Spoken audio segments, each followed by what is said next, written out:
Baahubali movie వచ్చి 10 ఏళ్లు దాటినా ఇప్పటికీ ఆ పాత్రలో మ్యూజిక్ దర్శకధీరుడు రాజమౌళి విజన్ మాత్రం చాలా మందికి ఇంకా గుర్తే ఉంది.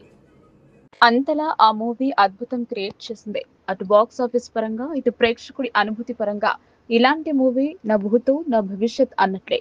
ఈ మూవీ తెలుగు సినిమా స్థాయిని ప్రపంచానికి పరిచయం చేసింది. రిలీజ్ అయిన అన్ని ప్రాంతాల్లో all time biggest block buster గా మూవీ నిలిచింది. అయితే ఈ హిస్టారికల్ ఎపిక్ రీ రిలీజ్ కాకుండా 2 పార్ట్లను ఒకే పార్ట్ గా విడుదల చేస్తామని దర్శక ధీరుడు రాజమౌళి ఇటీవల ప్రకటించారు. దీంతో అందరికీ మరోసారి ఈ మూవీని బిగ్ స్క్రీన్ పై ఎంజాయ్ చేయాలని ఆసక్తి నెలకొంది. అయితే ఈ మూవీ రన్ టైం పై సామాజిక మాధ్యమాల్లో పెద్ద చర్చ నడుస్తుంది. 4 గంటలు అని కొంతమంది లేదు, 5 గంటలు అని మరికొంతమంది కామెంట్ చేస్తున్నారు. ఇటీవల ఇదే విషయంపై భల్లాల దేవుడు రానా దగ్గుబాటి మాట్లాడుతూ ఈ మూవీ రన్ టైం ఎంత ఉన్నా నాకు చాలా ఆనందమే అన్నారు. ఎందుకంటే ఈ ఏడాదిలో నేను ఏ మూవీలోనూ యాక్ట్ చేయకుండానే నాకు బ్లాక్ బస్టర్ రానుందని తెలిపారు. మరోవైపు బుక్ మై షో ప్రకారం ఈ సినిమా రన్ టైం 5 గంటల 27 నిమిషాలుగా ఉంది. మరోవైపు ఈ మూవీలో దాదాపు 80% కొత్త సీన్లు ఉంటాయని మరో రూమర్ నెట్టింట వైరల్ అవుతుంది. బాహుబలి 1, 2 రిలీజ్ సమయంలోనూ రాజమౌళి చాలా ఇంటర్వ్యూలో చెప్పారు.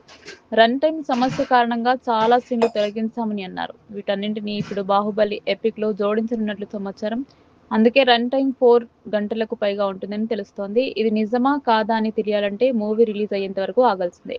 బాహుబలి మూవీ 2 భాగాలుగా తెరకెక్కింది. చిత్రం తొలి భాగం 2015 జూలై 10న విడుదలై భారతీయ సినీ చరిత్రలోనే అనేక రికార్డులు సాధించింది.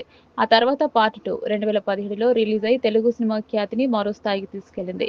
బాహుబలిగా ప్రభాస్, బళ్ళాల దేవగా రానా, దేవసేనగా అనుష్క, శివగామిగా రమ్యకృష్ణ, అవంతికగా తమన్నా, కట్టప్పగా సత్యరాజ్ పాత్రలో ఒదిగిపోయారు.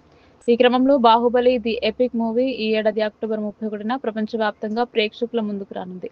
దీంతో ఈ సినిమా రీ రిలీజ్ లోనూ రికార్డు కలెక్షన్స్ రాబడుతుందని ఇండస్ట్రీ వర్గాలు అంచనా వేస్తున్నాయి.